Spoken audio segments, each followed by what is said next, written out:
Então aquele que se converte a Cristo, ainda que ele peque, e é verdade, nós ainda pecamos, ele não peca porque quer pecar.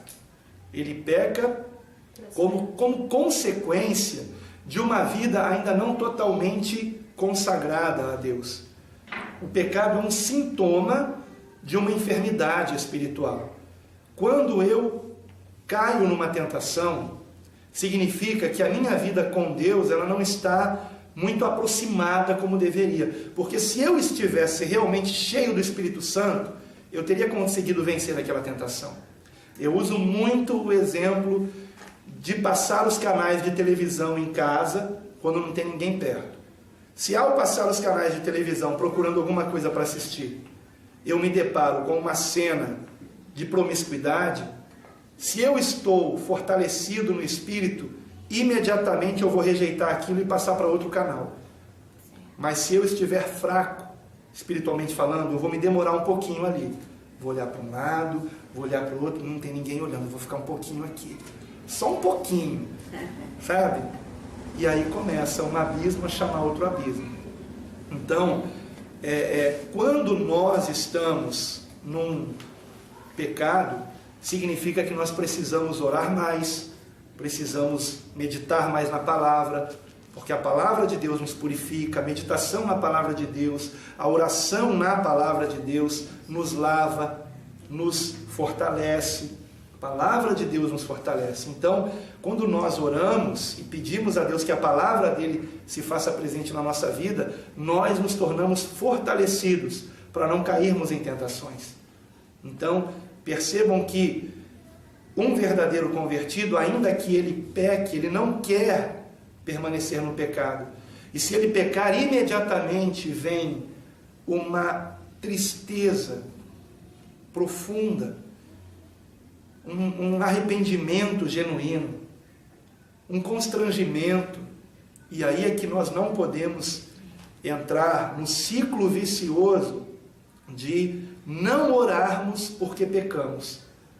Porque às vezes a tristeza do pecado é tão grande que nos sentimos indignos de orar, indignos de ir à igreja, de participar de um culto. E nós não podemos cair nessa artimanha do acusador. Porque depois do tentador vem o acusador, dizendo: você não é digno de orar, você não é digno sequer de abrir a sua Bíblia. Veja que crente é você, você pecou. Mas nós temos que rejeitar essa seta maligna que vem depois do pecado e dobrar nosso joelho em oração, chorar na presença de Deus, confessar o pecado, que significa dizer o que fizemos. Não basta apenas dizer: Senhor, eu pequei. Qual foi o pecado? Senhor, eu fiz isso e isso e isso. Porque quando nós mencionamos o que fizemos, aí as lágrimas começam a descer. Aí nós percebemos o quanto isso é grave, o quanto isso ofende o Espírito Santo de Deus que habita em nós. Então, amados, nós precisamos compreender isso claramente. Uma pessoa convertida, ela peca, mas ela não quer continuar no pecado. Uma pessoa não convertida, quando peca, não se importa, continua na prática do pecado.